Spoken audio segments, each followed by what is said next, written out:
Assalamualaikum warahmatullahi wabarakatuh. Halo, saya Fadila Rahmania, ingin menjelaskan materi ke-6 dari mata kuliah Landasan Pendidikan tentang Sistem Pendidikan Nasional. Pokok pembahasan yang akan dibahas pada pembahasan kali ini adalah yang pertama, pengertian sistem pendidikan, fungsi pendidikan nasional, tujuan sistem pendidikan, jalur pendidikan, dan terakhir jenjang pendidikan. Berdasarkan pembukaan Undang-Undang Dasar Negara Republik Indonesia tahun 1945, pemerintah negara Indonesia bertanggung jawab untuk mencerdaskan kehidupan bangsa. Undang-Undang 1945 mengamanatkan pemerintah Indonesia untuk mengusahakan dan menyelenggarakan satu sistem pendidikan nasional.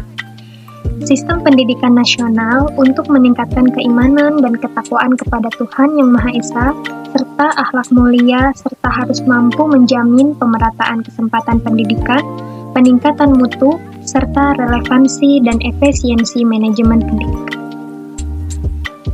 Pengertian sistem pendidikan.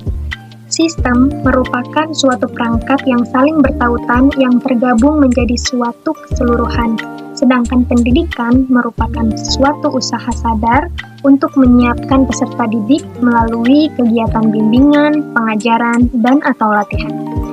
Dalam Undang-Undang Nomor 20 Tahun 2003 Pasal 1 Ayat 3 dikemukakan bahwa sistem pendidikan nasional adalah keseluruhan komponen pendidikan yang saling terkait secara terpadu untuk mencapai tujuan pendidikan nasional. Kemudian fungsi sistem pendidikan nasional. Fungsi sistem pendidikan nasional adalah untuk mengembangkan kemampuan serta meningkatkan mutu kehidupan dan martabat manusia Indonesia dalam rangka upaya mewujudkan tujuan nasional. Sistem pendidikan di Indonesia disusun berlandaskan kepada kebudayaan bangsa Indonesia dan berdasar pada Pancasila dan Undang-Undang Dasar 1945 sebagai kristalisasi nilai-nilai hidup bangsa Indonesia.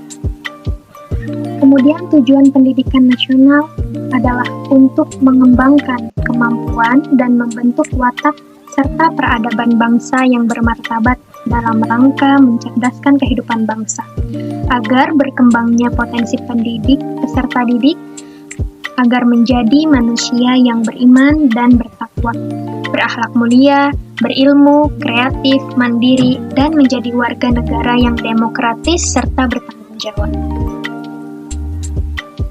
Jalur pendidikan.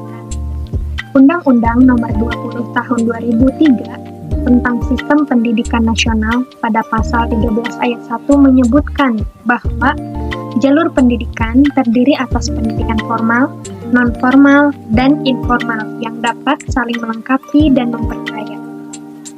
Pendidikan formal adalah jalur pendidikan yang terstruktur dan berjenjang yang terdiri atas pendidikan dasar, pendidikan menengah, dan pendidikan tinggi. Kemudian pendidikan non-formal. Pendidikan non-formal ini diselenggarakan bagi warga masyarakat yang memerlukan layanan pendidikan yang berfungsi sebagai pengganti, penambah, dan pelengkap pendidikan formal dalam rangka mendukung pendidikan sepanjang hayat. Terakhir ada pendidikan informal. Ini adalah kegiatan yang dilakukan oleh keluarga dan lingkungan yang berbentuk kegiatan belajar mandiri. Materi terakhir adalah jenjang pendidikan. Menurut Undang-Undang Nomor 20 Tahun 2003 Bab 1 Pasal 1 Ayat 8, jenjang pendidikan adalah tahapan pendidikan yang ditetapkan berdasarkan tingkat perkembangan peserta didik, tujuan yang akan dicapai, dan kemampuan yang dikembangkan. Jenjang pendidikan yang ada di Indonesia dibagi menjadi 3, yaitu pendidikan dasar, pendidikan menengah, dan pendidikan tinggi.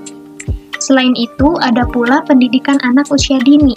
Pendidikan anak usia dini diberikan kepada anak didik sebelum memasuki pendidikan dasar. Itulah beberapa materi yang telah kita bahas pada kali ini. Semoga materi yang telah disampaikan dapat bermanfaat. Kurang lebihnya mohon maaf. Terima kasih. Wassalamualaikum warahmatullahi wabarakatuh.